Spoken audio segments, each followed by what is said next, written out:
আজ আমার দেশে পূজা পার্বণে বাধা নাই। পূজা পার্বণে বাধা আছে? পূজা পার্বণে বাধা নাই। বাধা কোথায়? কোরআন শরীফের তাফসীর মাহফিলে। কোরআনের তাফসীরের মাহফিলে বাধা দেওয়া হচ্ছে। গান বাজনায় 144 ধারা নাই, কিন্তু কোরআন শরীফের মাহফিলে 144 ধারা দেওয়া হচ্ছে।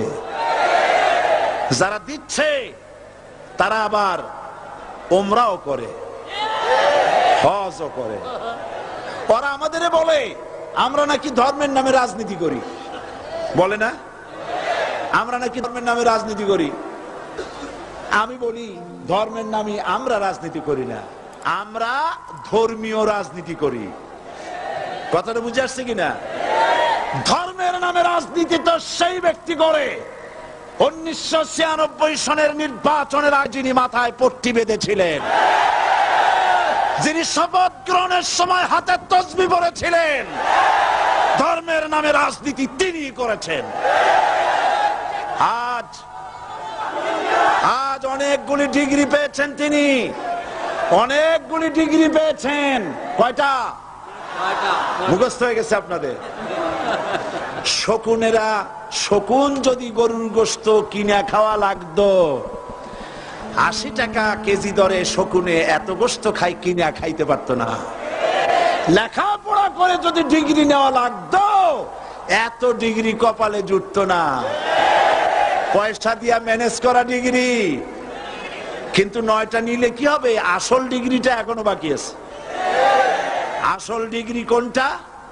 নির্বাচনের আগে পট্টি বেঁধে তসবিহ নিয়ে গোটা জাতিকে যে সফলভাবে প্রতারণা করতে আপনি পেরেছিলেন, মহা প্রতারক হিসাবে সেই ডিগ্রি আগামী নির্বাচনের মোক্ষম সময় জনগণ আপনার গলায় পরায় দেবে।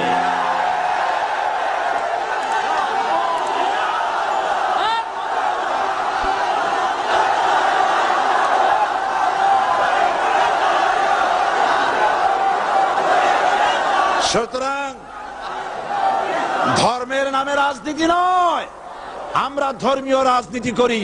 আমরা এই কোরআনের রাজনীতি করি। এই কোরআন নিয়ে বাঁচতে চাই, এই কোরআন নিয়ে মরতে চাই। এই কোরআন থেকে আমাদেরকে বিচ্ছিন্ন করতে চায় কাফের, বেঈমান, মুশরিকেরা। ও আমার জাতি, কোরআন থেকে যারা বিচ্ছিন্ন করতে চায়, তোমরা কি তাদের বিরুদ্ধে জিহাদের জন্য প্রস্তুত থাকবে?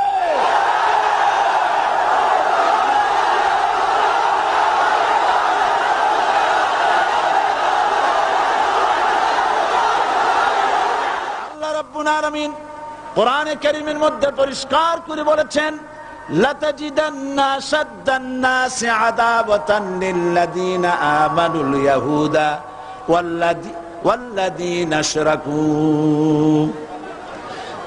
আল্লাহ পাক বলছেন, হে রাসূল, মানুষের ভিতরে 2টা শ্রেণী মুমিনদের জন্য সবথেকে জঘন্য দুশমন। কয়টা শ্রেণী? 2টা। একটা হলো ইহুদ, আর একটা হলো মুশরিক। একটা হলো ইহুদি, আর একটা হলো মুশরিক। এটা হলো তোমাদের দুশমন। আর আজ আমাদের দেশে, পৃথিবীর বিভিন্ন দেশে মুসলমানেরা মুশরিকদের সঙ্গে সম্প্রীতি বাড়াচ্ছে, মুসলমানদের সাথে শত্রুতা বাড়াচ্ছে।